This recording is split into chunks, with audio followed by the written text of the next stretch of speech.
Hello, and welcome to Let's Talk Spoop. I'm your host, Don, and today we are going to talk about the Sonata, which is a Crackle exclusive.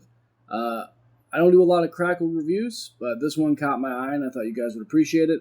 For those of you who don't know what Crackle is, elsewhere on this channel, Jeremiah has a review of various different streaming networks. I'm fairly certain that he covers Crackle, but it is a free streaming service with ads that is owned by Sony. And it's actually a pretty good streaming service, so maybe check it out. Check out Jeremiah's review. Anyway, moving on. So, as per the usual, we're going to break down the spoopiness into 6 separate categories, those being story, acting, music, atmosphere, the look, and the creep. So let's go ahead and hop on into it. So the story, it opens up in a point of view camera angle at first of a man writing sheet music. The guy who was writing the sheet music is played by Rutger Hauer. If you've never heard of him, he's been in a buttload of movies. And go watch Blade Runner, because you're messing up if you've never heard of Rutger Hauer. Anyway, so turns out it's Rutger Hauer. He goes outside with a can of gasoline and proceeds to light himself on fire. That's the opening of the movie. It cuts to this girl who's just crushing it on the violin. Burning Man was her dad.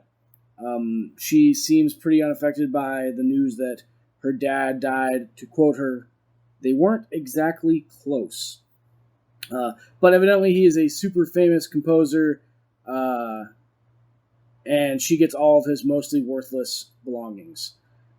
You get some backstory on the dad between her agent and the lawyer that tells them about his death. Then suddenly she drops her agent, which I don't really understand the point of that scene after watching this entire movie. I don't know why they had that, because the agent continues to be an important character. At first, I thought it was to, accentuate that she was going to be, on her own. But no, that's not it. So I don't know why that scene happened. Kind of bothered me. Then she goes to her dad's house, which is in France. The house is super old, goes back to the 11th century. Apparently used to belong to lords, to quote some random character. She finds the music that he was writing before he died, called Violin Sonata number 54. Has some random symbols in red. She plays a bit, and then she starts to see things around the house. Calls the agent, like I said, he comes back, about the music. He starts to do some research. She starts to find the symbols in the house, hears things, sees things. The agent starts putting together information, finds out that the music, symbols in the music might be connected to some order of possible evil. She starts seeing more stuff, including ghost children, side plot about the agent researching. The story's not terribly original. I enjoyed it, though. I liked the execution a lot. This movie has a lot of threads in it, where there's a lot of things that it wants you to get the little nitty-gritty of the backstory, and I feel like a lot of movies that do that, they kind of get lost along the way and you forget things. But this movie actually did a really good job of kind of tying everything back together, and I appreciated that, even though the story itself is not terribly original. So I gave it a 3 out of 5 for story. Acting. British accents and French accents and other accents, which makes it really hard for me to get the emotions, because the British don't have emotions in their acting, apparently. So, there's some sudden, weird personality shifts, and not a lot of genuine emotion, just overall, from the actors, unfortunately. So, for acting, 2 out of 5. Because, again, this could just be because I can't get around accents, I don't know. But I don't think that's the reason. So, 2 out of 5. Music. The music. For a movie, it's a movie about a piece of music that may or may not be used to summon the devil. So, as you would expect, the music's really good. I gave it a 5 out of 5. Music was fantastic.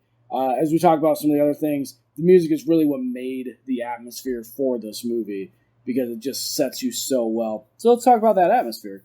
The look and the general atmosphere, like just kind of the vibe of what you're seeing, combined with the phenomenal music, does a really good job of keeping you involved in the story and hooked with what's going on.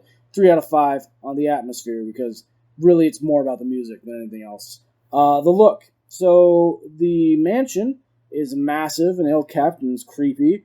Lots of good establishing shots for general house creepiness. But then there's some really bad CGI they inserted into this, and that bad CGI just kind of makes the look not as great as you would like. So 2 out of 5. 2 out of 5 for look. Creep. Alright, so the creepy housekeeper, which makes a good jump. There's a scary bath scene, some disembodied voices. They really hit like the major points of everything you expect to see in a movie that may or may not have demonic possession and ghosts in it. There's creepy satanic books in case you missed the implication that there's Satan stuff going on. So I feel like they kind of tried a little too hard to establish the like satanic storyline. Like you get it. You don't have to go that far overboard. I don't need to see 7 books on your bookcase in France, but all the book titles are in English and they're all about the devil. Like, I get it, right? So I felt they tried a little too hard. Give them 2.5 out of 5 for the creep.